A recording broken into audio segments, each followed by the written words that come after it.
One of the questions parents ask me when they begin exploring private school admissions sounds surprisingly simple. How many schools should we apply to? At first glance, it seems like that kind of question should have a very straightforward answer. 3 schools, 5 schools, maybe 6. Parents often assume there must be some magic number that families typically apply to. Because once families begin researching private schools, they quickly realize that applying to even one school involves quite a bit of work. There are applications to complete, teacher recommendations to request, interviews to schedule, testing timelines to think about, and often student essays or personal statements to prepare. So parents naturally start wondering, how many times are we going to have to go through this? Are most families applying to 2 schools, 4 schools, 7 schools? And if we apply to too few schools, are we limiting our chances? But if we apply to too many, are we creating unnecessary stress for our child? Very quickly, the question becomes less about curiosity and more about strategy. Because underneath the question about numbers is usually a deeper concern. Parents are really asking something like this: how do we make sure our child actually gets accepted somewhere? And that's where this conversation becomes much more interesting. Because the number of schools families apply to is actually not the most important part of the strategy. What matters far more is how the list of schools is built. In fact, one of the most common patterns I see when families begin navigating private school admissions is that the school list is often created in a way that unintentionally makes the process much harder than it needs to be. Some families apply to too few schools. Other families apply to far too many. But the real issue usually isn't the number itself. The issue is the strategy behind the list. Welcome to Admissions Insights. I'm Crystal Stone. Each week, I share reflections and patterns I'm seeing from families navigating private school admissions so you can approach the process with more clarity, confidence, and calm. Because when families are trying to figure all of this out on their own, the process can feel confusing very quickly. My goal is to help parents see the bigger picture more clearly. Now, one of the reasons this particular question becomes so confusing is that parents often hear very different experiences from other families. One parent might say, we only applied to 2 schools and our child got into both. Another parent might say, we applied to 8 just to be safe. And when parents hear those very different stories, it can start to feel like everyone is approaching the process differently. So families begin wondering whether there's some hidden rule they're supposed to know. But the truth is that admissions professionals usually think about school lists a little differently. We're not usually thinking about a specific number. We're thinking about the structure of the list. And once families understand that structure, the decision about how many schools to apply to becomes much easier. Before we get into the structure, though, it's helpful to understand something about how admissions decisions actually work. Because many families assume that admissions decisions are primarily about whether a student is strong enough for that particular school. But admissions committees are usually evaluating something much broader than that. They're building a class. They're looking at academic readiness. They're considering student interests and character. They're thinking about how different students will contribute to the school community. And they're also looking at how a group of admitted students will come together as a whole. Because of that, admissions outcomes are rarely as predictable as families expect. 2 students with very similar academic profiles may receive different results depending on how they fit within the larger applicant pool that year. And that's one of the reasons building a thoughtful school list becomes such an important part of the admission strategy. I talk a little bit more about how school lists fit into the admissions process in my workshop, The Private School Admissions Roadmap. It's a recorded 35-minute session where I walk families through how testing, school selection, and admission strategy all fit together. If you'd like to watch it, I'll link it in the description below. But for now, let's come back to the question many families are asking. How many private schools should we apply to? Because the answer most parents expect is a number. But the answer admissions advisors usually think about is a framework. And once families understand that framework, the number of schools they apply to tends to fall into place naturally. Let me show you what I mean. What often happens is that families unintentionally fall into one of 2 extremes. Some families apply to too few schools. Other families apply to far too many. And both approaches can create unnecessary stress during the admissions process. I want to walk you through why both of these situations happen and why they often lead families into challenges they didn't expect. Because once you see those patterns clearly, it becomes much easier to understand what a well-balanced school list actually looks like. This first situation happens when families apply to too few schools. And interestingly, this often comes from a very understandable place. Many families begin researching private schools and quickly identify one or two schools that feel like the perfect fit. They visit the campus, they attend an open house, their child imagines themselves walking through the hallways, and very naturally, those schools begin to feel like the destination. Parents might think something like this: if this is the school we really love, why would we apply anywhere else?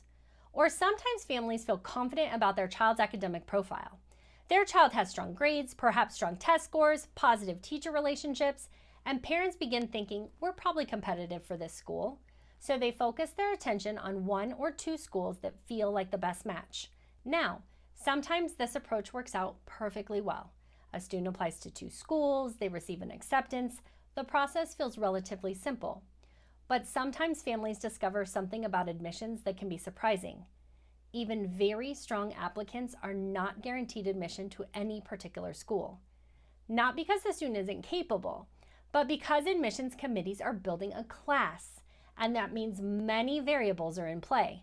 The number of spaces in a particular grade, the number of applicants that year, how different applicants complement one another academically and socially. Sometimes admissions outcomes can shift based on factors the families simply can't see from the outside. So when families apply to only one or two schools, they sometimes find themselves in a position where the results feel unexpectedly stressful. If a student is waitlisted at one school and not admitted to the other, families suddenly find themselves scrambling to consider alternatives. And that situation can create pressure at a time when most families were hoping for relief. That's why applying to too few schools can sometimes create unnecessary risk in the application process. Now, let's look at the other side of the board. This second situation often happens for a very different reason. Instead of confidence, this approach usually comes from uncertainty. Families begin researching private schools and quickly realize the admissions process feels complex. There are different application components, different testing expectations, different admissions timelines, and it can feel difficult to predict how competitive their child may be at each school. So instead of narrowing their list, families sometimes take the opposite approach. They apply to many schools, sometimes 6, sometimes 8, sometimes even more. The thinking often sounds something like this: if we apply to enough schools, surely one of them will work out. Now again, this strategy can sometimes lead to a positive outcome, but it can also introduce challenges that families don't always anticipate in the beginning, because each additional school multiplies the amount of work involved in the process. Every school requires its own application, often its own essays, its own interview scheduling, its own admissions events. And for a child, that can begin to feel like a lot of pressure happening all at once. Instead of approaching the process thoughtfully, families can begin feeling like they're simply trying to keep up with the deadlines. Students may feel stretched thin across multiple applications. Parents may feel like they're juggling logistics constantly. And instead of creating security, applying to many schools can sometimes create more stress than necessary. Both extremes can create challenges. Applying to too few schools can increase risk. Applying to too many can increase pressure. So what do families do to keep the balance? This is where admission strategy really begins, because instead of asking how many schools should we apply to, admissions advisors like myself often help families think about a slightly different question. They ask, how should the school list be structured? And once that structure is clear, something interesting happens. The number of schools often settles into a naturally manageable range. Families aren't applying to just one or two schools, but they're also not applying to 8 or 10. Instead, they're building a list that gives the student a strong chance of admission while keeping the process manageable. And the way that balance is usually achieved is by dividing schools into 3 different categories. Those categories create a structure that helps families approach admissions with much more clarity. In the next section, I'll show you exactly what those 3 categories are and how they can help families build a school list that is both strategic and realistic. The goal is not to simply apply to a certain number of schools. The goal is to build a balanced list. The most balanced school lists are built around 3 different categories. Let me show you what I mean. Reach, target, and safe.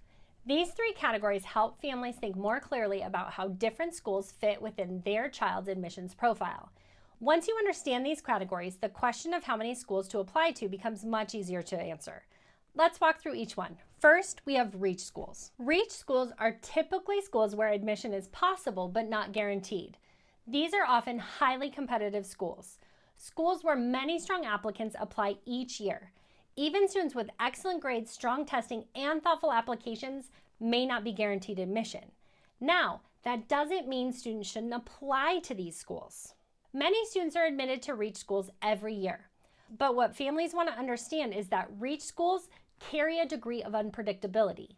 Admissions committees may receive hundreds of strong applications for a limited number of seats. So the outcome can sometimes depend on factors the family can't fully see from the outside. Because of that, REACH schools are usually only one part of the balanced school list, not the entire list. Next, we have target schools. Target schools are often the most important category in a student's school list. These are schools where the student's academic profile aligns well with the typical range of admitted students. Grades are competitive, testing scores fall within a reasonable range. The student's interest and personality may also fit well with the school's culture. When families visit these schools, they often feel something encouraging. The school feels like a strong fit for their child, but it also feels like a realistic admissions possibility. These schools are often where the majority of thoughtful admissions planning takes place, because the goal is to build a list where the student is both excited about the school and realistically competitive. Finally, we have safe schools. Safe schools sometimes surprise families when they first hear the term, because parents occasionally worry that this category means choosing schools they are less excited about.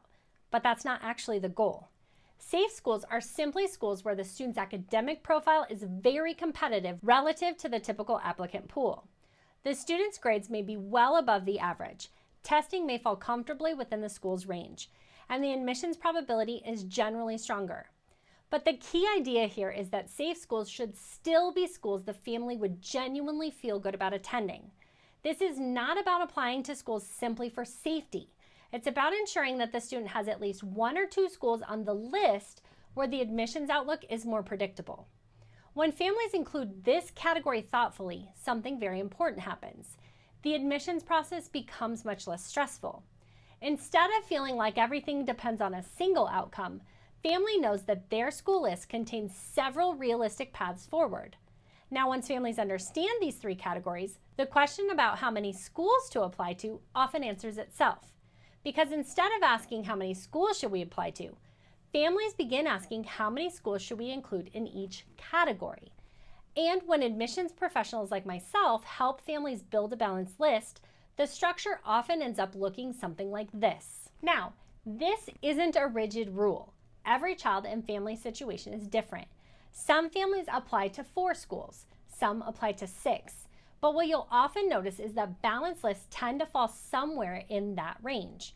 Because once the categories are clear, the strategy becomes much more thoughtful. Families are no longer guessing, they're building a school list intentionally. And that structure allows the admissions process to feel much more manageable for both the parents and the child. Now that we've walked through the 3 categories that help families build a balanced school list, let's bring everything together. Because once parents understand this framework, they often feel less anxious and more excited about what's to come. Instead of focusing only on a number of schools, families can start thinking more strategically about how those schools fit together. Let's look at the structure again. Each category plays a different role in the admissions strategy. REACH schools represent exciting possibilities. These are often schools that families feel especially drawn to, but they are also schools where admissions can be unpredictable because of the competitiveness of the applicant pool. Target schools are where many families spend the most time thinking carefully about fit. These are schools where the student's academic profile aligns well with the typical range of admitted students. The student is competitive and the school feels like a strong match academically and socially. And safe schools provide an important layer of stability in the admissions process. These are schools where the student's academic profile is very competitive relative to the typical applicant pool. Including these schools helps ensure that families have realistic options if admissions outcomes at more competitive schools become unpredictable. When these 3 categories work together, The school list begins to feel much more balanced. Now, this isn't a rigid formula. Every family situation is different. There are also a few patterns I often see when families are building their school list for the first time. One pattern is that families sometimes begin by choosing schools before they fully understand their child's admissions profile. Parents may fall in love with several schools during early research, but without considering how competitive their child may be at those schools, the list can end up heavily concentrated in the reach category. Another pattern is that families sometimes assume that applying to more schools will automatically increase their chances. But as we talked about earlier, applying to too many schools can actually create unnecessary pressure. Each additional application requires time, attention, and preparation from both the parents and the child. And when the list becomes too large, the process can begin feeling overwhelming rather than strategic.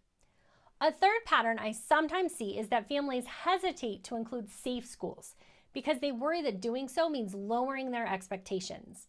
But in reality, safe schools are not about lowering expectations. They're about building stability into the admissions process. They ensure that students have strong, realistic options while still pursuing options that feel exciting and challenging. Instead of wondering whether they chose the right number of schools, families can focus on something more important: building a list that truly reflects their child's strengths, interests, and opportunities. And that shift in perspective can make this entire admissions journey feel much more thoughtful and intentional. Before we finish, I want to share one resource that many families find helpful when they're navigating the admissions process. If you'd like a clearer understanding of how testing, school selection, and admissions strategy all fit together, I've created a short parent workshop called Private School Admissions Roadmap. In the workshop, I walk through how admissions committees evaluate applications and how families can approach the process with much more clarity. It's about 35 minutes long, and you can watch it instantly for free using the link in the description below. Many parents find it helpful because it brings together the different pieces of the admissions process in one place. If you're a parent navigating private school admissions and would like clear guidance each week, I invite you to subscribe to the channel so you don't miss future admissions insights. Each week we talk about testing strategies, school selection, admissions timelines, and how families can approach the private school process with much more confidence and clarity. Thank you for being here, and I'll see you in the next Admissions Insights.